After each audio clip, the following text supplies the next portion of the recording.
Shabbat Shalom.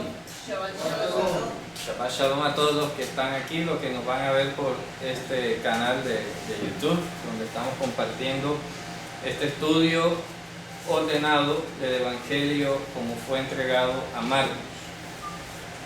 Ya habíamos terminado el Shabbat pasado, el capítulo 5, con todas sus partes, ¿verdad? Habíamos terminado con esta expresión en arameo que dijo nuestro Señor, Talyetá Kumi, que demuestra el trasfondo o el sustrato arameo con que se debió haber escrito originalmente estas palabras, porque el que todavía figura en griego, escrito con letras griegas, una expresión en arameo deja mucho que decir. Eso da a entender que Jesús no hablaba griego, o en el sentido de que no fue su lengua con la que se comunicaba con los suyos, ¿verdad? Muy bien. Hoy vamos a empezar capítulo 6 de Marcos 6. Muy bien. Entonces dice así: salió Yehoshua de allí. ¿De dónde? ¿Ah? Estaba en la otra orilla, según el versículo 21. Shabbat Shalom. ¿De acuerdo? Según el versículo 21, 5:21, él estaba en la otra orilla del mar. Y ahora en el 6:1, en el 6:1 dice: salió Yehoshua de allí y vino a su tierra y le seguían sus discípulos. ¿A dónde es su tierra? ¿Ah? A Nazaret, ¿de acuerdo? Nazaret, vamos a ir aprendiendo esos nombres en hebreo. Nazaret, como lo escribirán en español, no sé, en hebreo se dice Nazaret, ¿de acuerdo? Nazaret. Y llegando el día de Shabbat, comenzó a enseñar ¿dónde? En la sinagoga. O sea, puede haber algo más judío, más hebreo que eso. ¿No lo hay? ¿De acuerdo? Llegó a Nazaret, entró en Shabbat a la sinagoga. Eso no lo hace otra cultura en el mundo, no lo hace otro pueblo en el mundo, ni tienen esas palabras ni las conocen. Eso es marca judía. Y muchos oyéndole se admiraban y decían: ¿de dónde tiene estas cosas? ¿Por qué? Porque era tradicional. Vamos a leerlo en Hechos de los Apóstoles. Vamos a ir a Hechos, ya les preciso la cita. Era tradicional que se leyera toda la Parashá y la Haftará, o sea, la ley y los profetas, y luego era que se invitaba a alguno a hacer una disertación. Vamos a leer en Hechos capítulo 13, versículos 14 y 15. Vemos a los apóstoles haciendo lo mismo. Hechos 13, versículos 14 y 15. ¿Quién lo quiere leer?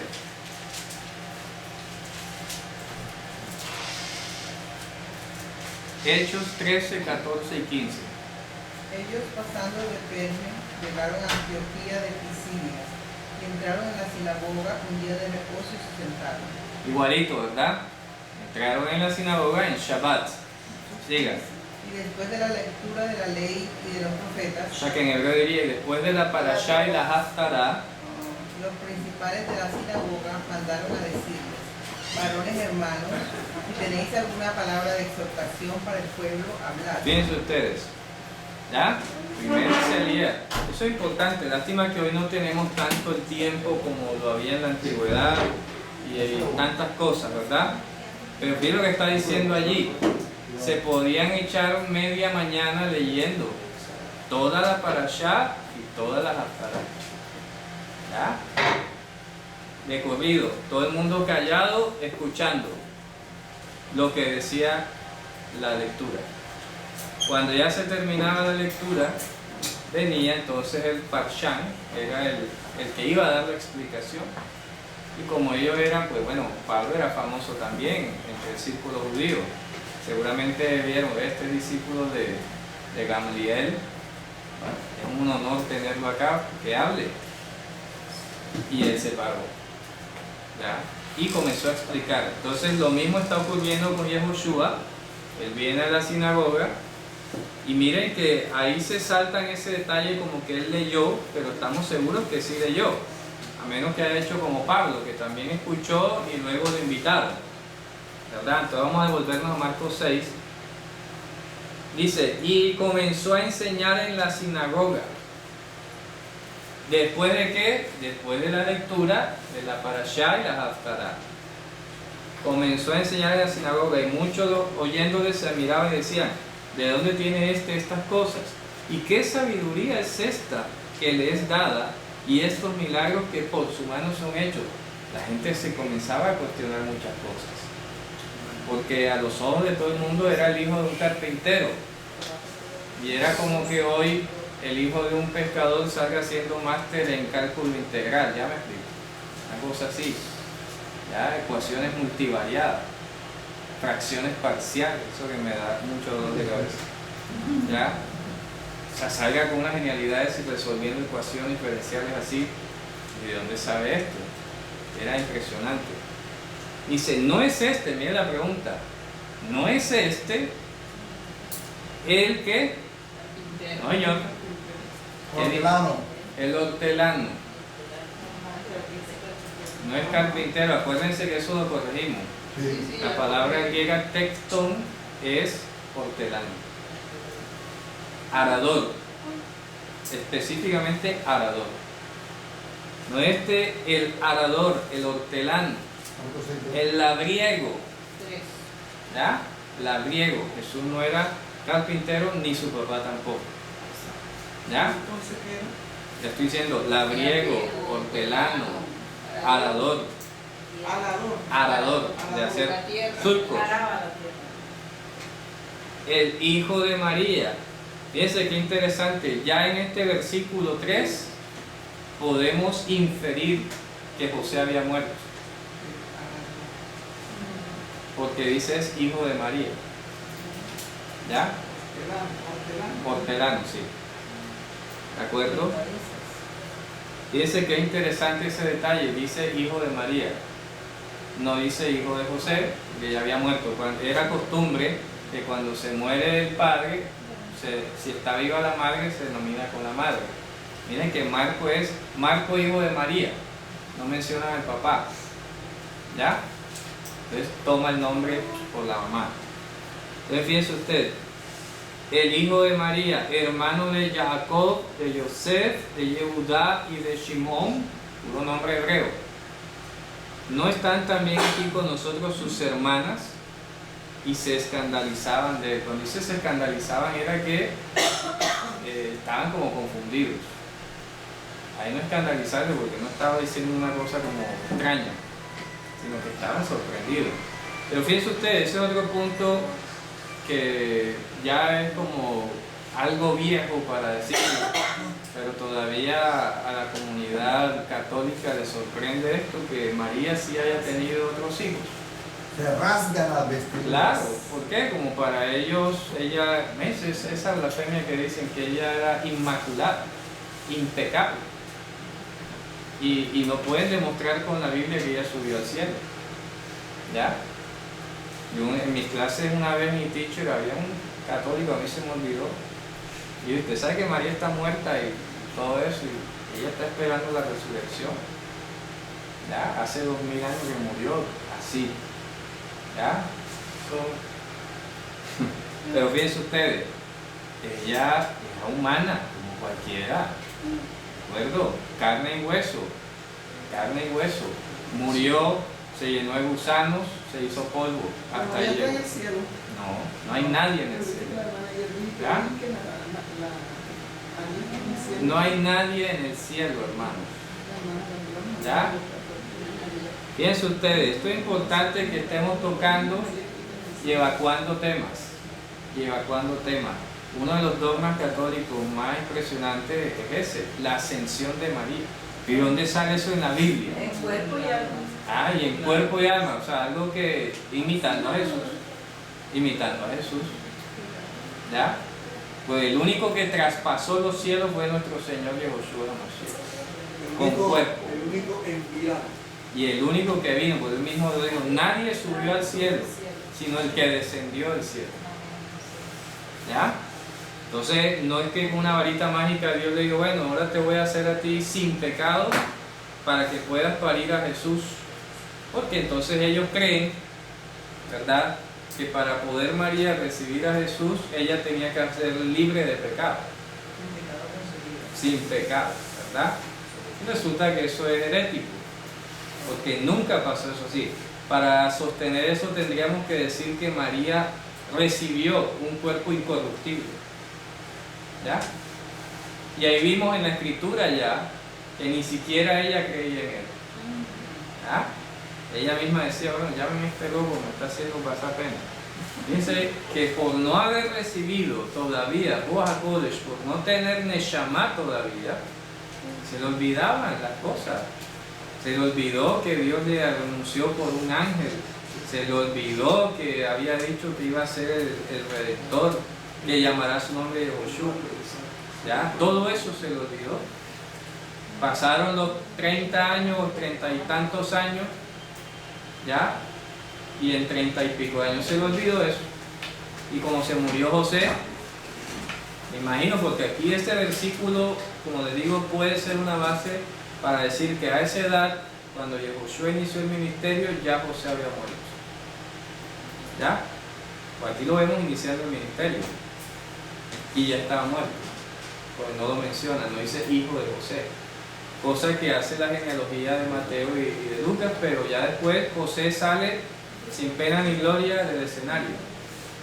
Y aquí ya lo señalan como hijo de María. Ya José había desaparecido. ¿Y entonces José era el papá de quién? No, José fue un padre adoptivo allí como de formalidad. ¿Ya? No sabemos si estos hijos que están aquí, pues yo asumiría como toda persona, pareja natural judía, que estos hijos hermanos de Jesús que están aquí fueron de ese matrimonio. ¿Ya? Porque hay quienes se meten a hablar lo que no dice la Biblia. No, que eso eran hijos de José. No, que eso eran hijos de María. ¿Y cuál es el asunto? ¿Acaso no podían tener hijos acaso? Pero es como para tratar de sostener la idea de que José, después de que María parió a Jesús, no la volvió a conocer. ¿Ya? Tratan de enseñar eso. Y por eso viene esa concepción tan puritana de las relaciones sexuales, que por mucho tiempo hubo tabú y hubo mucho problema con todo esto, de que las personas hasta tenían miedo, no sabían qué hacer, porque habían sembrado la idea de que las relaciones eran como pecado. ¿Ya? Y entonces tratan de decir que no, que eso eran hijos de José antes del matrimonio, como para enseñar que después de que María parió a Jesús ya no volvieron a tener relaciones. ¿Qué tal? ¿No les parece eso? Después de estos 4 hermanos, después... Jacob fue Santiago. Jacob, el que aparece aquí, es Santiago. ¿Ya? El de la epístola. El de la epístola, sí, muy bien. Pasa que ese es otro problema de cómo se siembra antisemitismo o antijudaísmo. Pero María se casó con José luego que Claro, parió a Jesús. claro. Y tuvo su familia y todo. Fíjense esto que pasa. El nombre hebreo es Jacob. Cuando usted busca en griego aparece Jacobos.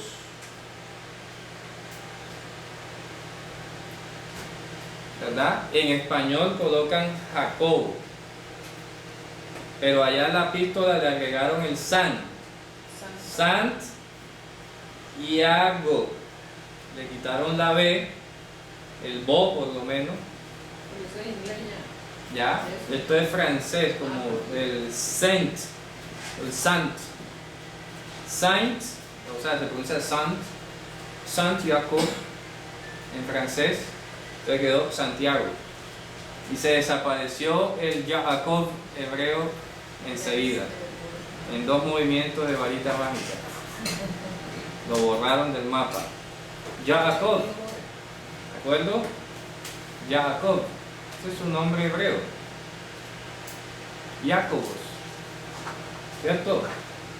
Entonces ponen Jacobo. Ese fue otro problema del español. En el siglo XVIII el español determinó que la J ya no sería I. Por eso es que hasta el día de hoy todavía algunos tienen la costumbre de ponerle el puntico a la J, porque antes era una I. Eso por lo menos hasta cuando se tradujo la primera Biblia de español sonaba Iacobo. Iacobo. Después de la reforma ortográfica del siglo XVIII, entonces ya vino a sonar Jacobo. ¿Ya? Cambió el sonido y no cambiaron la ortografía. Eso fue un error gravísimo del español. Porque si dijeron, vamos a cambiar que la J ahora suene como una H aspirada, ja, pero vamos a cambiarle la ortografía a todos los nombres que antes sonaban ya. Yoná, Joel, Jacob, Jesús, ¿ya? Yesayahu, Isaías, Yesaya, pero no hicieron eso. Todo eso entonces quedó sonando como Jaje y Johu. ¿Ya puedo borrar? ¿Sí? Ok. Muy bien. Sigamos. Mas Yehoshua les decía, no hay profeta sin honra, sino en su propia tierra, entre sus parientes, mire lo que dice, y en su casa. ¿Ah? Fíjense ustedes, y en su casa. Es increíble, pero pasa. Pasa. La propia casa, por eso dijo Yehoshua también, que los enemigos del hombre serían los de su propia casa. ¿Ya? Dice, y no pudo hacer allí ningún milagro, salvo que sanó unos pocos enfermos, poniendo sobre ellos las manos. Y estaba asombrado de la ¿qué? O sea, de la infidelidad. De la infidelidad de ellos. Y recorría las aldeas de alrededor enseñando. Infidelidad, es decir, que por mucho que iban a la sinagoga y escuchaban la parashá y la haftará, de ahí no les quedaba era nada. ¿Qué dice la escritura en Hebreos capítulo 4? Que a los que cayeron en el desierto no les aprovechó la palabra, porque, ¿por qué? Porque no iba acompañada de fidelidad. ¿Qué implica la fidelidad? Que tú ejercitas lo que te enseñan. ¿Ya? Eso implica la fidelidad, como decía yo en la clase pasada. Si a uno de chiquito le enseñaron a hacer la bolita y el palito, te tiene que practicarlo. Por eso es que hay mucha gente con pésima caligrafía, porque no ejercitaron. Entonces van a escribir y ahí es lo que el pulso les deje. ¿Por qué? ¿Por qué no practicaron? Bastante libros de caligrafía que nos los hacían comprar, ¿verdad? Y haga la plata. Y uno a veces veía eso como aburrido. Pero todo eso es parte de la integridad de uno. De la formación integral de uno. Y si eso pasa con algo tan útil como la escritura, el saber una buena caligrafía, pues imagínense con las demás cosas, que no parezcan como tan útiles. Por eso Yehoshua dijo, si eres fiel en lo poco, eres fiel en lo mucho. ¿Ah? Si lo fácil lo practicas y lo haces, te entrenas y haces lo difícil. Si uno va todos los días y practica, logra las cosas. Se los digo por la guitarra, vean. La guitarra, todo el mundo, la primera pregunta que la gente me hace cuando se anima a aprender guitarra, ¿en cuánto tiempo aprendes? Eso depende de ti, le digo, de cuánto practiques diario. Cuando ya empiecen a salirte los callos aquí en la mano, ya sabes que estás practicando bien. ¿Ya? Pero si no quieres practicar diario, yo me metía más de 2 horas diarias. ¿Ya? Diarias, todos los días. Con la lengua hebrea también. A veces se me olvidaba el almuerzo, la comida. Y yo metido ahí, pues, ¿ya? No tenía más nada que hacer, gloria a Dios. ¿Ya? Porque requiere mucho tiempo. Pero es la práctica. Y todavía es la hora y a diario leo, a diario busco, todo. La práctica. Piensen ustedes que el libro que aquí llamamos Hechos de los Apóstoles se llama en griego Praxis ton Apostolon, las prácticas de los apóstoles. ¿Ya? Si traducen hechos como si fuera una crónica, están practicando lo que aprendieron, están aprendiendo a usar y a desarrollar el potencial que recibieron con Ruach HaKodesh. Porque Josué les dijo, recibiréis ¿qué? Poder de lo alto. Entonces a uno no le viene el poder y ya usted lo va a saber usar enseguida. ¿Cierto? Como que le digan, aquí tienes el hacha y no va a salir picando enseguida media hectárea. ¿Cierto? Debe practicar, aprender a coger el hacha, el asadón. Y cuando ya haga el ejercicio diario, adquiere lo que se llama ¿qué? El acondicionamiento. ¿Ya? Entonces hace falta que tengamos acondicionamiento espiritual. Como decía la hermana la vez pasada, ay, que no me dan ganas de orar de rodillas todos los días. Hay que hacerlo, hay que procurarlo porque es ejercitar. Si falló hoy, no importa, mañana hágalo, pero no se debe coger ventaja. Por eso es que Josué dijo, velad y orad, ¿verdad? Estén pendientes, la carne es débil, pero el espíritu, el poder de Dios está dispuesto. ¿Ya? Anímense. Pues si hoy falló, bueno, mañana de nuevo, todos los días son nuevos. ¿Ya? Pero hay que hacerlo, leer la escritura, hay que hacerlo. ¿Ya? Ejercitar la lectura. Yo a veces estoy almorzando o algo, ¿ya? Y la pongo al lado así, voy comiendo, voy leyendo. Para aprovechar el tiempo si es que no hay tiempo. ¿Ya? Voy leyendo, voy pasando, ¿verdad? Pero hay que sacarle el tiempo. Piensa que aquí no estamos siendo estrictos imponiendo horario, ni que vamos a orar a las 9, a las 12 y a las 3, que sería hermoso, como en la antigüedad, ¿verdad? Que Daniel oraba 3 veces al día. Y hay que decirlo, y es una medida de santidad hermosa. Vea, una vez yo oraba tan así, acérdimamente, y lo confieso, que me salió una manchita en la frente. Yo me postraba a tierra y me quedaba orando como los musulmanes. Y ya me estaba saliendo una manchita aquí. De tanto todos los días. Y yo, uy, me va a quedar esa mancha. Y comencé a poner las manos y así. Pero ya después levanté porque me va a quedar una mancha acá. Pero fíjense ustedes. Y usted averígüese entre los musulmanes. Un musulmán religioso, usted lo va a reconocer porque tiene la manchita aquí, ¿verdad? Un musulmán fiel a su religión, le sale la mancha. Y eso es símbolo de que sí ora como debe ser. Esta manchita no es un tatuaje, ¿verdad? Esta manchita no sale con tatuaje, no sale con pegatina, eso sale de la disciplina de orar. ¿Ya? Entonces no me sorprendería que Daniel tuviera una manchita de eso. Pero ¿qué estamos hablando? Por lo menos orar de rodillas.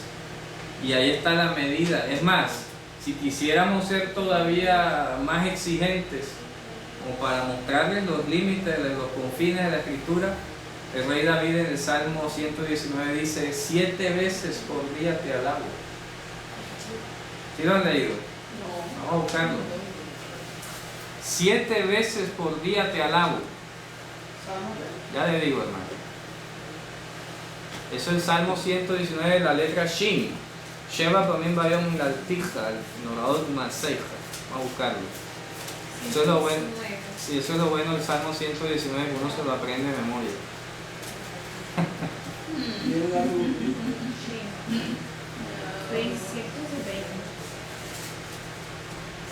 No. No dice, literalmente dice 7 veces por día. Aquí 164. ¿Qué dice? 7 veces al día te alabo a causa de tus justos mandamientos. Correcto. Salmo 119, 164. Uno se lo aprende, vean, no es difícil aprenderse el Salmo 119. En hebreo no es difícil, ¿por qué? Porque cada 8 versos empieza con la misma letra. Por eso es que tiene, ahí dice Shin. Quiere decir que entre el 161 y el 168 todos empiezan con la misma letra. Como un acróstico. Te alabaré 7 veces al día porque todas tus ordenanzas son justas. Correcto. ¿Sí? 7 veces. ¿Será que uno hace eso? ¿Y por qué era a las 9, a las 3? Porque bueno, son los servicios que se hacían en Israel. La última hora en la mañana para orar era a las 9 de la mañana, pero se ora desde lo más temprano. O sea, desde que usted se levante puede orar. A las 5 de la mañana. ¿Ya? 5, 4 de la mañana. Se pone Pero el plazo máximo de la oración de la mañana era a las 9. Luego la oración de la tarde arrancaba de la 1 hasta las 4. Y luego la de la noche, cuando caía ya la noche, servicio de arbitz. Entonces son los 3 servicios que hay en la sinagoga. Hay uno que se llama, es más, hay uno que se llama Tfilat HaShahar, que es la aurora, o sea, sí, HaShahar. El amanecer, así 4 de la mañana, 4:30. Luego viene el Shaharit, que es el que más se conoce. Luego viene Minha. Y luego viene el Arbitz o Maharib, se le llama a veces. Esos Son los 3 servicios de oración que se hacían en la antigüedad. ¿Ya? Tfilat HaShahar, que es los que madrugan bastante. Luego viene el Shaharit en la mañana, que llega hasta las 9 máximo. Minha, que es de la 1 hasta las 4. Y luego el Arbitz, Ma'arif, que es de las 7 en adelante hasta las 11. Máximo 12 de la noche. ¿Ya? Estos son los 3 órdenes de servicio de oración. Entonces sería bueno, ¿por qué no?, que nos encaminemos en esa disciplina. Aquí no vamos a venir a meter de pronto en camisa de fuerza, vamos a leer el Sidur y la oración está y tal, no. Porque la oración es mejor que sea espontánea, que sea inspirada. ¿Ya? Entonces sí sería bueno que nos revisáramos si por lo menos 3 veces al día estamos orando, y si oramos más, pues mejor. Usted sabe que la Torah dice un mínimo. La Torah nunca le pone tope al bien. ¿Ya? Pues dice, no canséis de hacer el bien. Entonces la Torah no tiene límite para el bien, pero pone un mínimo. Pone un mínimo. Aquí vemos 3 veces de oración. David pone otro, 7 veces al día te alabo. Y fíjense ustedes, los musulmanes oran 7 veces al día. ¿Ya? 7 veces. 7 veces al día oran. ¿Ya? Hasta en la madrugada. Se levantan a las 3 de la mañana. Y así. Y lo hacen, y lo hacen a un Dios que no los puede salvar, que no los ayuda, que nada. Están orándole al aire, como dice la oración de la ley, ¿no? Dice, porque ellos se postran ante la vanidad y el vacío y le oran a un Dios que no puede salvar. Esa oración es bonita. Dice, es nuestro deber alabar al Creador del principio. ¿Ya? Dice, Aleino de Shagas la zona con la dice que no nos hizo como la gente de las tierras, ni puso como la familia de las naciones, porque ellos se postran ante la vanidad y el vacío y le oran a un Dios que no puede salvar. Pero ellos salieron de Saúl. ¿Quiénes? Los musulmanes. ¿Por qué le oran a otro Dios si él salió de Jacob? Pero acuérdese, hermana, que Saúl se apartó de Jacob y más nunca volvieron a ser unidos.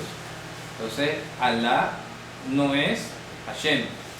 Y el Mesías de ellos es diferente. Es diferente. Ahí es donde radica más que todo la tremenda diferencia. Con todo además exacto de que Dios no puede tener 2 Torah. Entonces, no puede ser que Hashem le dio el Corán a los musulmanes y a los judíos la Torah, y son cosas que se oponen. Eso, vea, se lo digo porque una amiga que yo tengo de Egipto le dio durísimo eso, se sintió pagana cuando yo le dije que el Dios de ella no era el mío. No, no digas eso, es el mismo Dios. No, señor, no es el mismo. No, es un solo Dios. No, yo te entiendo que tú dices que es un solo Dios, pero entonces alguno de los dos está equivocado. ¿Ya? O no es tuyo o no es el mío. Pero el que sea el mismo, no. Y así vale decirlo para católicos, para mormones, para cualquier otro.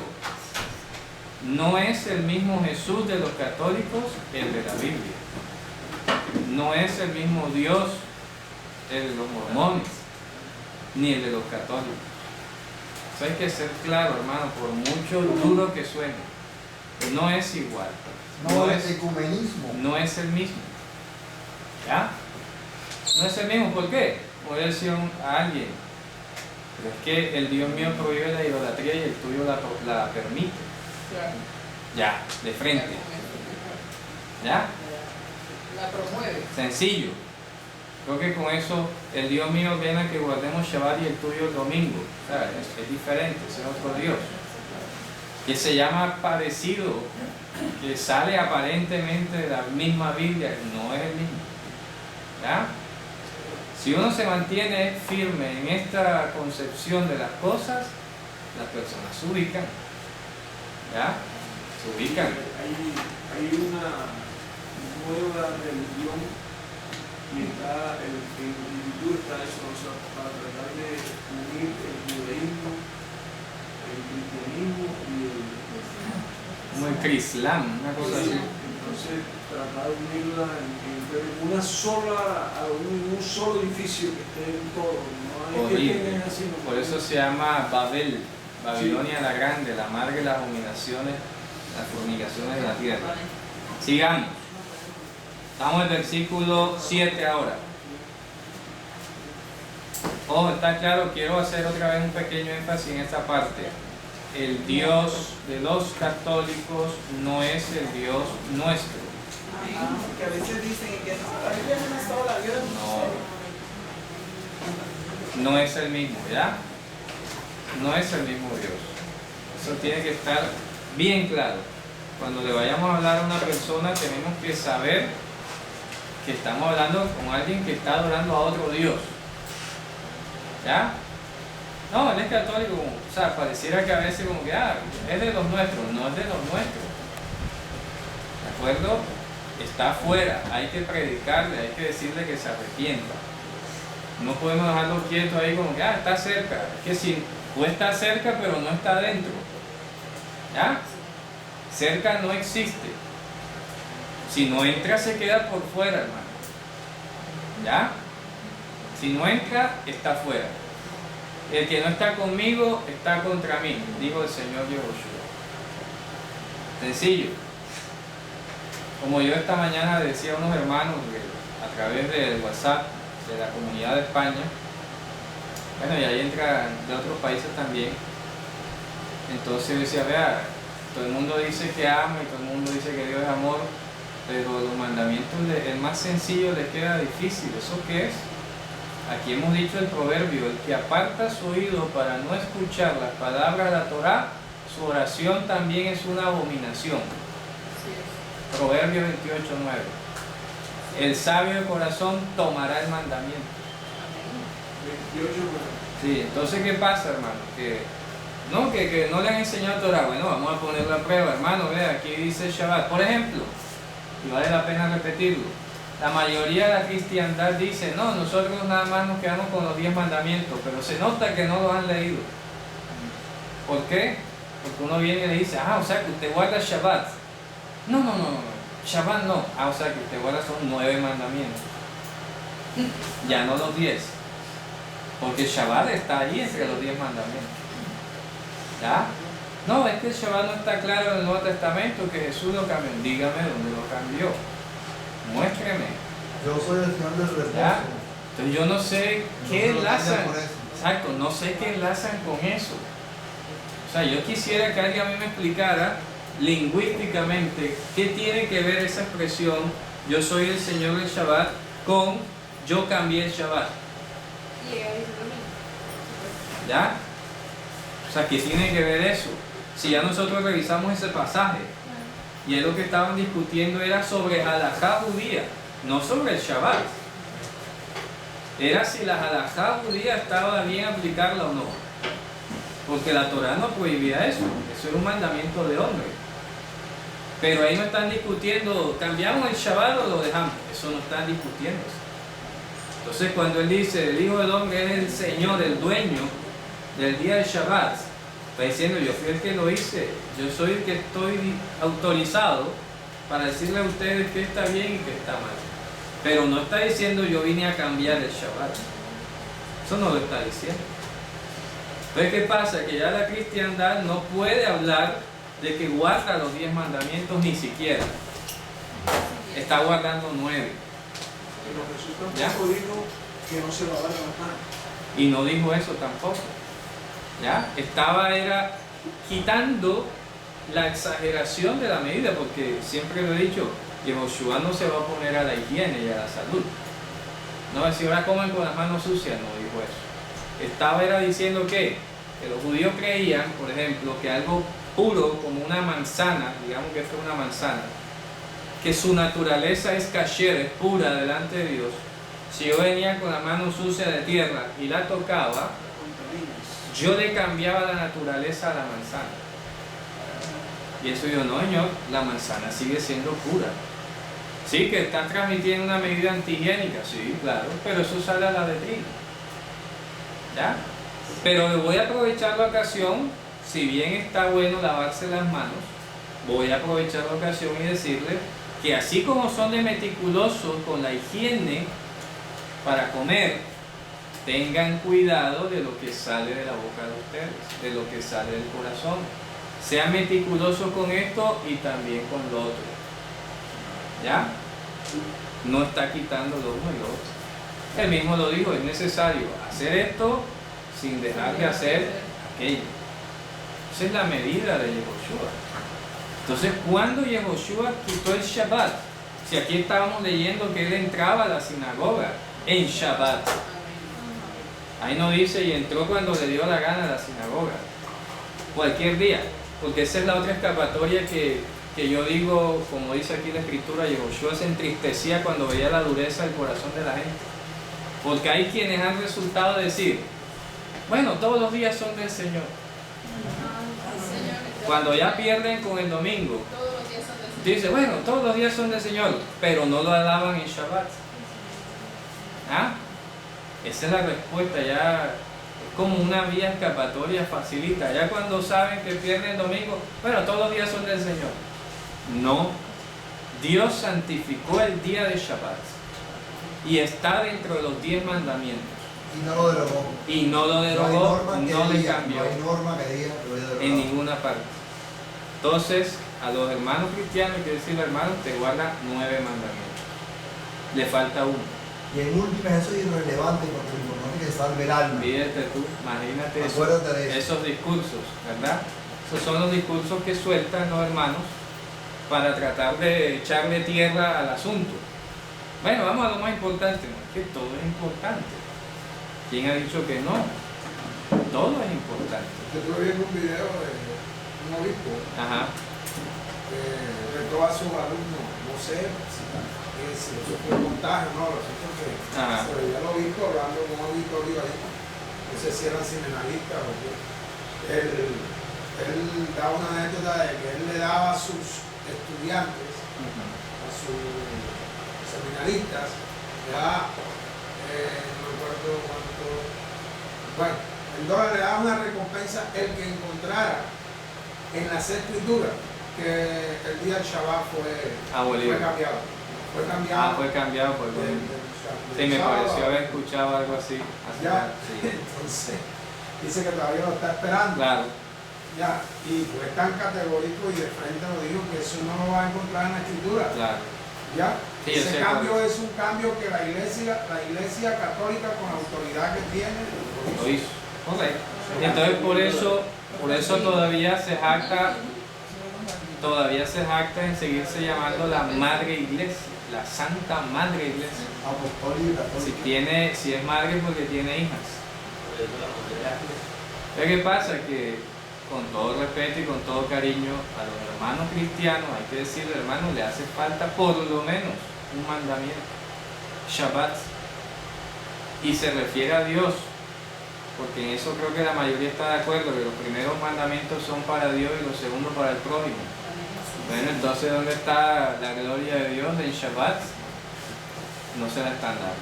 Bien, vamos al versículo 7, 6-7 de Marcos. Dice, después llamó a los 12 y comenzó a enviarlos de 2 en 2 y les dio autoridad sobre los Rujots Atum'ah, sobre los poderes de desorganización.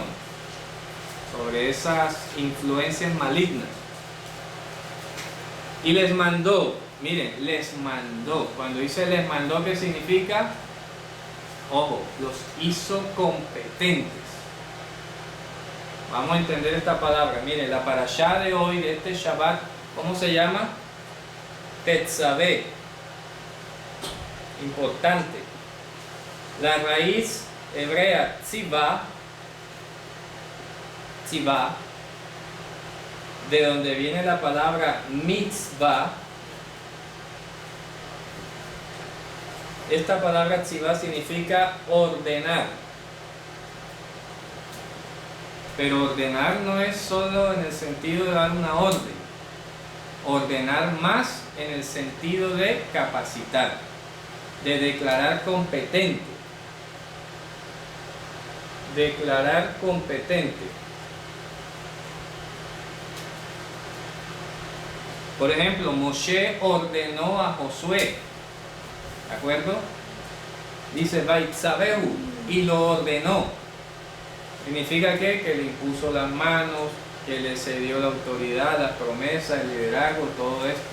Entonces, cuando aquí decimos la palabra mitzvah, que traduciría como ordenanza,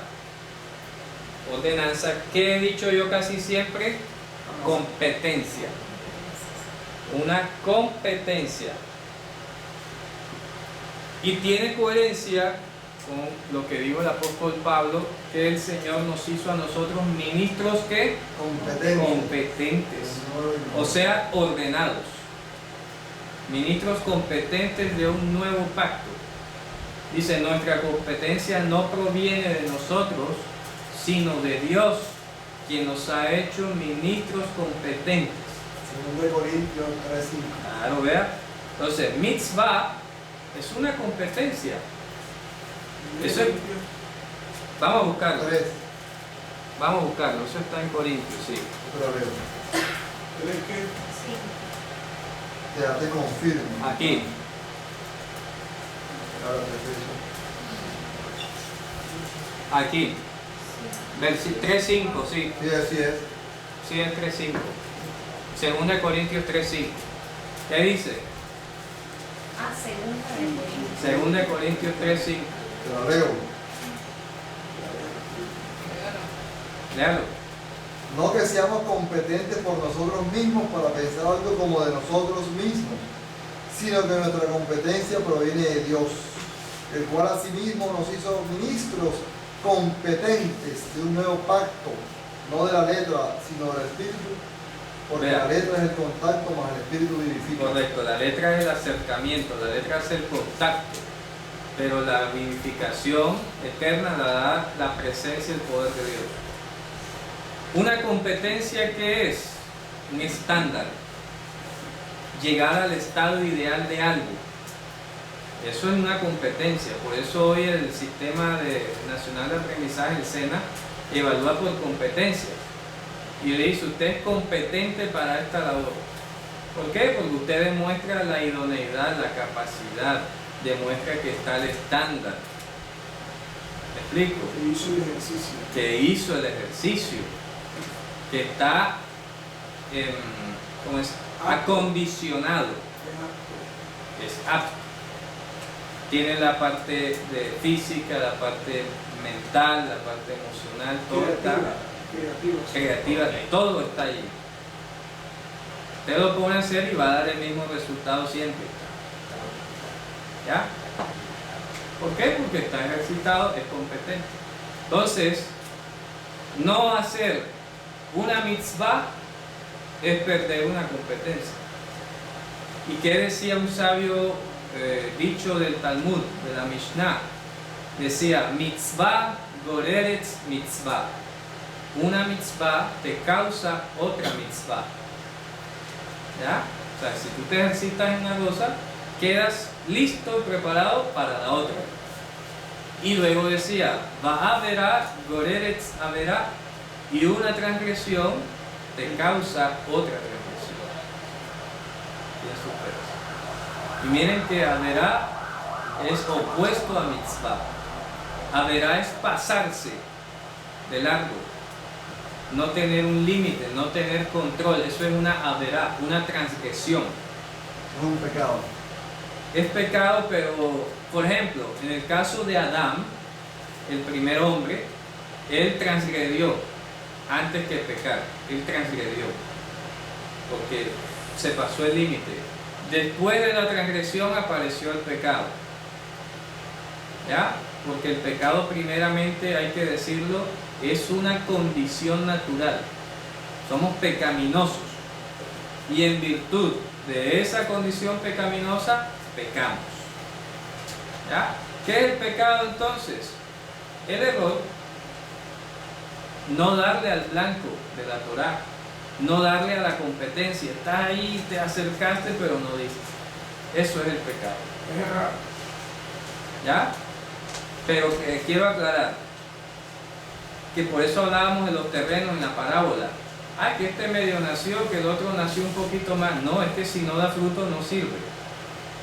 Aquí no se valoran los intentos. ¿Ya?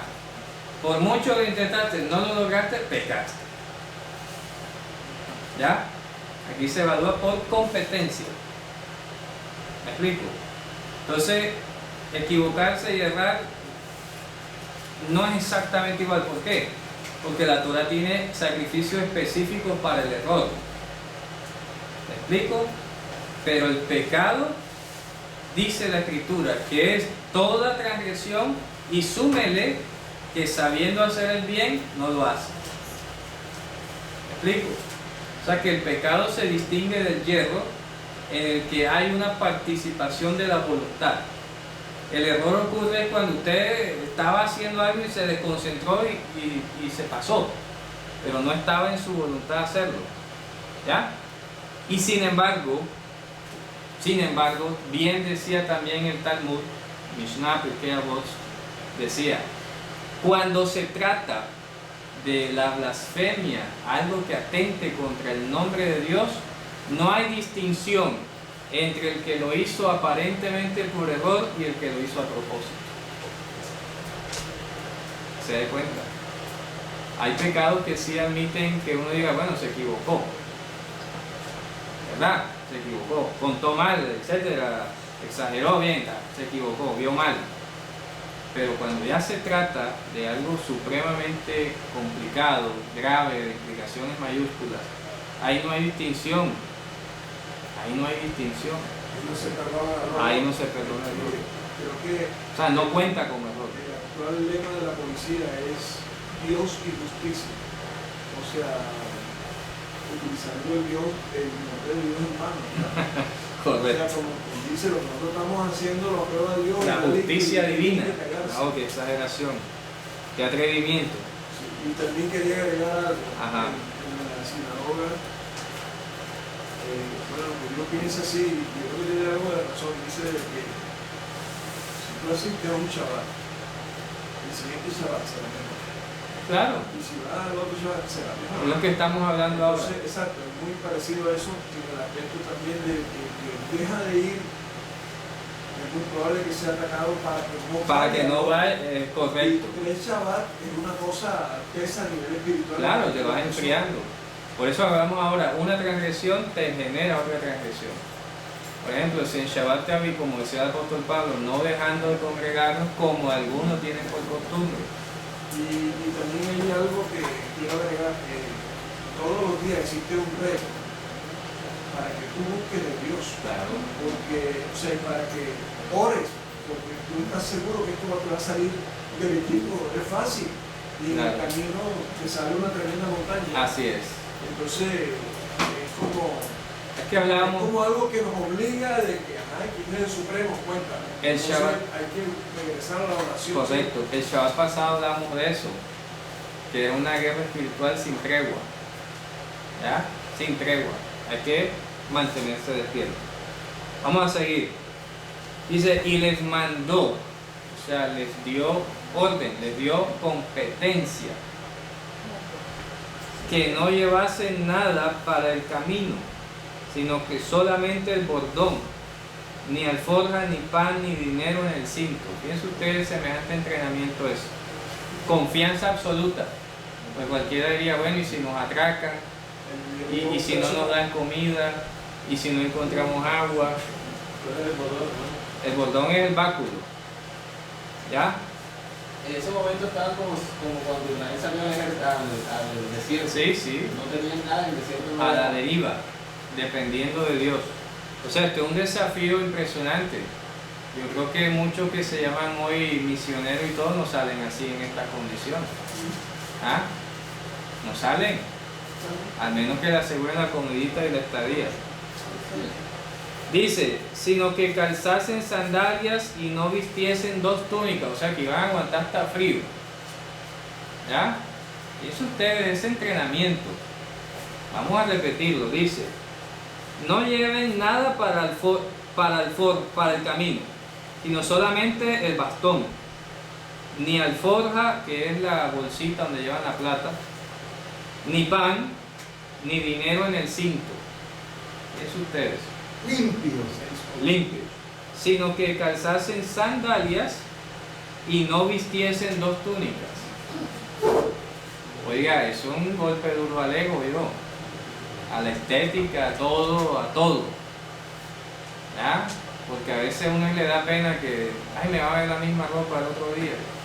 Y estos dijeron, no se lleven dos túnicas, o sea, me va a ver siempre con la misma. Y entonces viste un anillo para... Uy, esto tiene, no, Ahora hoy en día, así compadre, todo, tan como la reina del carnaval de aquí, pues, más de 40 vestidos para todas sus cosas. ¿Ya? Así están los predicadores de hoy.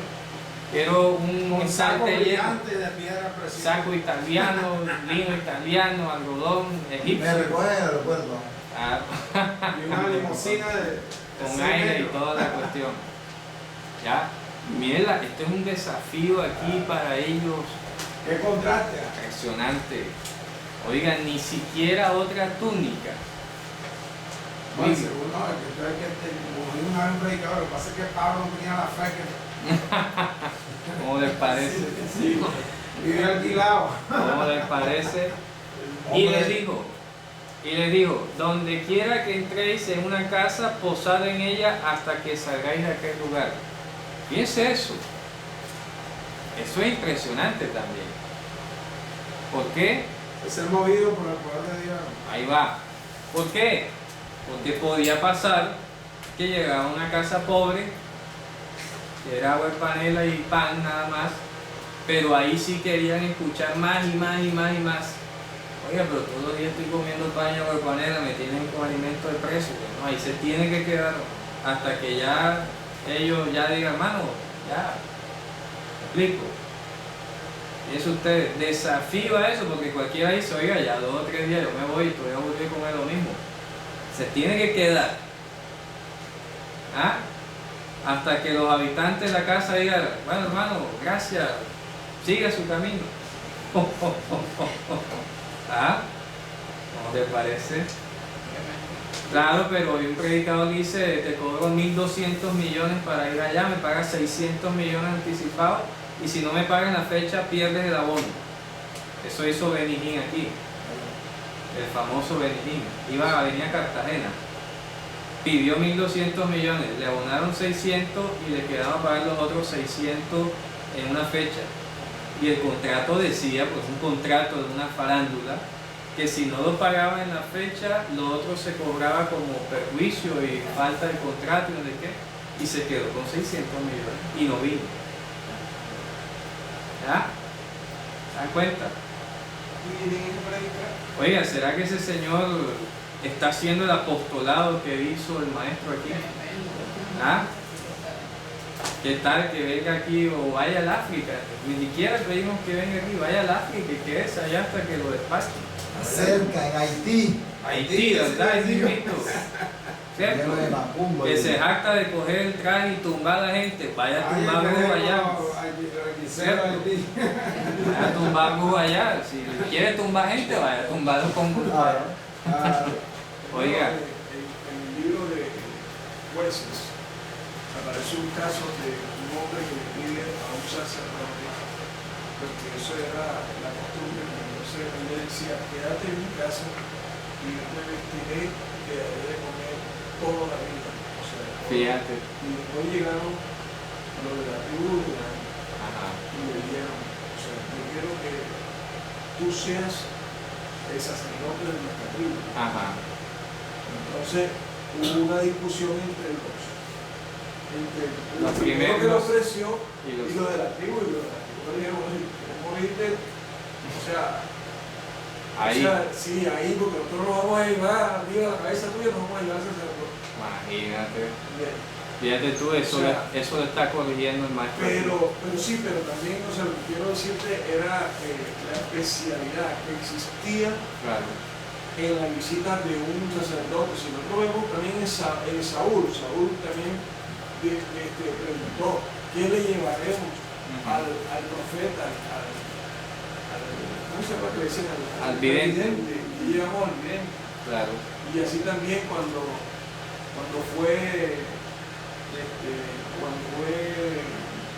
¿cómo se llama? A ungir a David Samuel, también le preguntaron, o sea, y le preguntaron, ¿vienes con nosotros? ¿Qué ofrenda? Sí, exacto, y no sé qué, porque esas era la categoría de aquel hombre que venía ¿cómo se llama? A ofrecer algo en la casa de una tribu por allá bien lejos ya, Bueno, insignificante. correcto. Pero fíjate tú, que aquí el maestro sabía lo que estaba diciendo. Digo, en la casa donde se queden, quédense allí hasta que, mira, dice, hasta que salgáis de aquel lugar. O sea, si las personas, Pablo se quedó 2 años en Corintio, ¿se acuerdan? ¿Por qué? Porque hubo interés de escucharlo. Él iba en su viaje y tenía pensado llegar a Tesalónica y todo. Macedonia también por misión. Exacto. Y se quedó en Corinto 2 años. Y eso ustedes, uno a veces pasa por encima y no se lo imagina. Pero 2 años en un lugar. ¿Ah? 2 años. Y no era como lo de hoy, porque él mismo dice que trabajaba de su cuenta para proveer su sustento. Eso no ve que llegó y se sentó. Yo soy Pablo y me atiende como un rey aquí.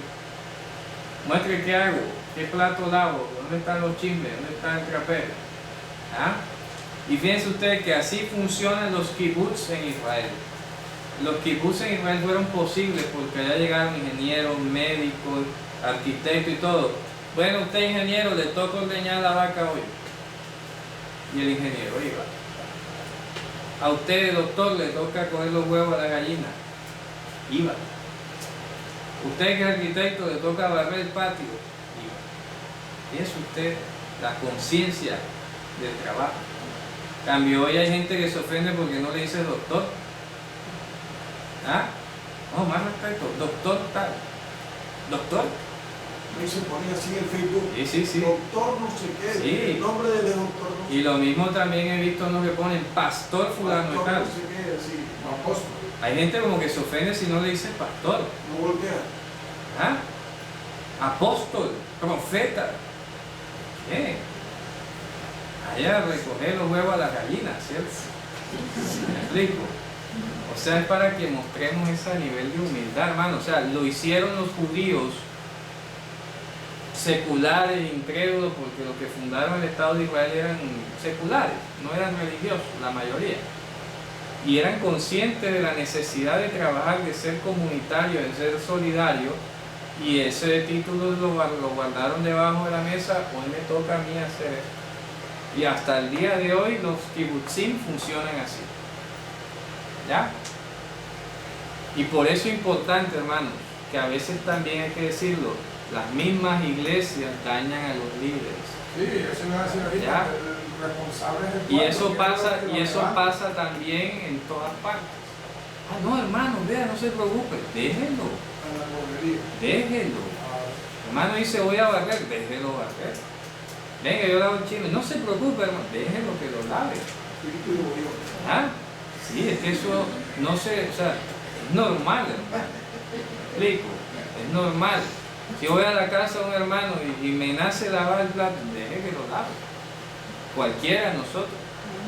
Ya, está bien de que uno quiere ser especial con la persona, pero eso hace parte de esto que estamos hablando hoy aquí, ¿verdad? La medida de la humildad del Mashiach. Importante. Es lo que sigue diciendo, vamos a terminar hasta el versículo 13 por hoy. Dice, Y si en un lugar no recibieren ni oyeren, salid de allí, miren, y sacudid el polvo que está debajo de vuestros pies para testimonio a ellos. De cierto os digo que en el día de juicio, miren lo que dice aquí, será más tolerable el castigo para los de Sodoma y Gomorra que para aquella ciudad. Lo vuelve a decir el maestro aquí, ¿verdad? Acuérdense que sacudir el polvo de las sandalias no es literal. O sea, no es que usted va a sacudirse los pies, no. Sacudir el polvo de las sandalias significaba dejar la enseñanza de alguna manera. ¿Cómo de dónde se obtiene esa información? Sale del Talmud de Babilonia, la Mishnah también lo dice. Dice, revuélcate en el polvo de sus sandalias. Dice, bebe con sed las palabras de tus maestros y revuélcate en el polvo de sus sandalias. No es que te va a echar en el suelo. ¿Ya? El polvo de las sandalias es hasta lo mínimo que te enseña. Tú dices, revuélcate, decía, no dejes nada tirado. Entonces cuando él dice aquí, sacuda el polvo de sus sandalias, es un dicho hebreo que significa, dejen la enseñanza aunque sea lo más mínimo, aunque sea lo básico. ¿Ya? Es interesante eso, porque él añade para testimonio. Para testimonio. Entonces, el testimonio tiene que ir con un mensaje. Con un mensaje. Acompañado Claro. con un mensaje. Claro. Si no, no es testimonio. Así es. Entonces, un polvo no es... Mire que hasta en Hechos de los Apóstoles hay un pasaje donde a Pablo no lo reciben y él dice, bueno, nos vamos de aquí a los gentiles, vamos a buscarlo. Hechos 13:51. ¿Cómo? Hechos 13:51. Vamos a buscarlo. Miren lo que dice aquí, vean.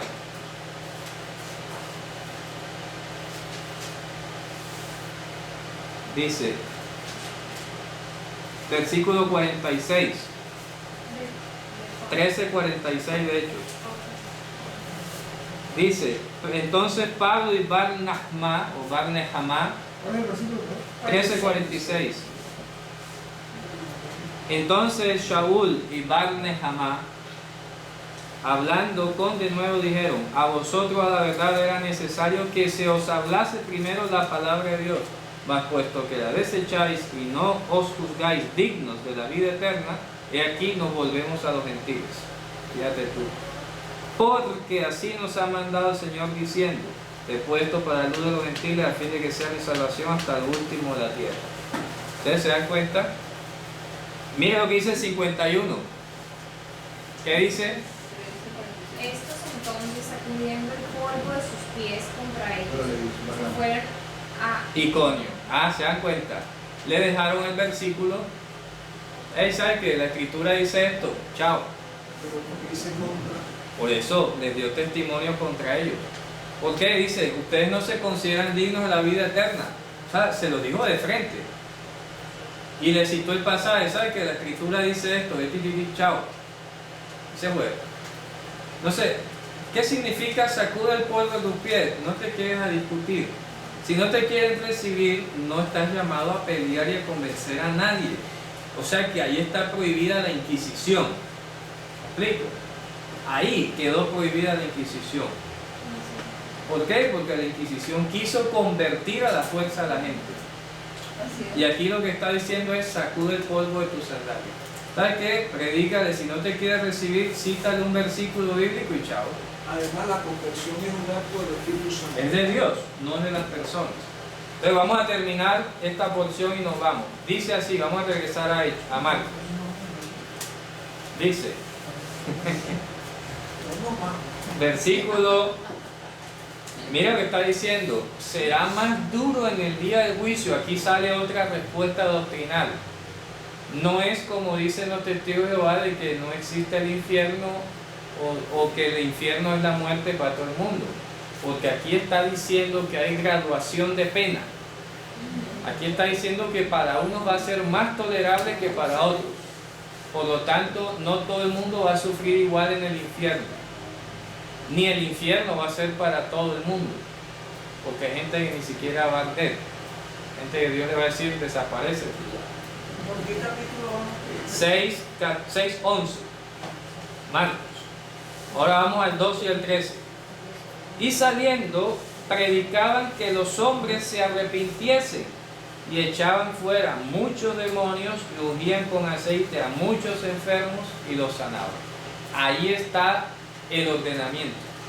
Ahí está la competencia. Ellos no iban a hacer eso porque eran geniales. Ahí está la competencia que Él les dice. Y les mandó, les ordenó, los hizo competentes, los hizo aptos para, ahí está, echar demonios, ungir y sanar enfermos. ¿Dónde es que está la eso? Ahí en el versículo 11. Pero el otro día no hablamos de eso.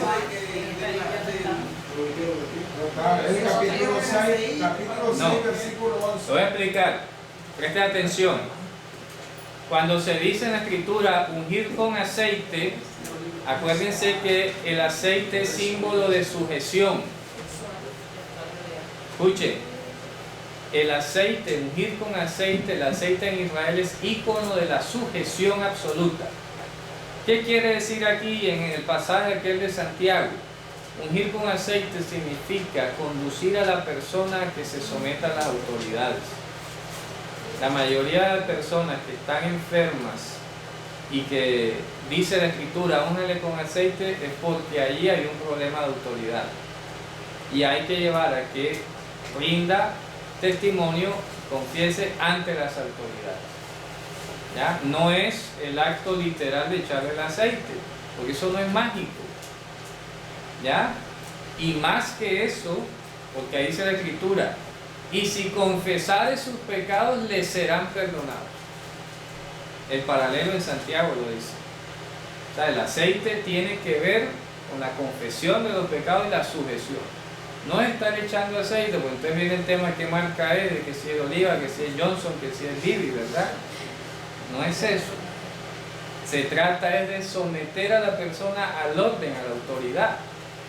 Es como, por ejemplo, una persona, Dios guarde, no es de aquí, de otra comunidad, y se apartó de la comunidad y se enfermó. Entonces hay que ir allá y decirle, hermano, mira, está afuera, ¿ves? Mira lo que te está pasando. Ven, confiesa, te vamos a recibir. Como dice en Gálatas, ustedes que son espirituales, restáurenle con espíritu de mansedumbre. Es decir, la persona se apartó y se enfermó, a esa es la que dice, úngela con aceite. O sea, sométela a la autoridad y tráela de nuevo para que sea sanada. ¿Ya? No es de aquí de la comunidad dentro que si se enfermó alguien, vamos a echarle aceite. No, no es así como funciona. ¿Se dan cuenta? Eso es para el que está afuera. El aceite se le unge al que está afuera, es decir, sentido figurado, se le trae de vuelta a la autoridad. El concepto original de aceite es sinónimo de Sujeción absoluta. sujeción absoluta. Sí. Por eso es que se ungía a los sacerdotes, a los reyes y a los profetas. Pero también las aceitunas, y ese aceite era para el candelabro. Claro, obviamente porque esas eran figuras del Espíritu Santo y todo esto que ahora nos llena a nosotros. ¿Ya? Muy bien, hermanos. Con esto hemos terminado. La mirra que le llevaron a Jesús es... Eso está profetizado. Léete el Salmo 45, dice, Mor Ba'alot, dice, mirra y aloe, incienso son todos tus vestidos. Por eso, o sea, eso significaba el aceite. Eso eran partes del aceite de la unción. Claro. Claro, los insumos, porque dice, Él te ungió con aceite de gozo y no a tus O compañeros. sea, eso lo que quería era, de pronto llevarnos era de que Jesús era el sumo sacerdote. Claro, y Él es que estaba en sujeción absoluta, por eso es que lo vemos aquí cumpliendo hasta el mínimo protocolo. Señor, vengo a que me bautice. No, Señor, pero bautízame, tengo que cumplir todo. Discúlpame, ¿dónde está el Salmo? Salmo 45, léelo para que vean. ¿Cómo es que dice? Dice, mirra y aloe, incienso son todos tus vestidos. Ok. Bueno, hermanos,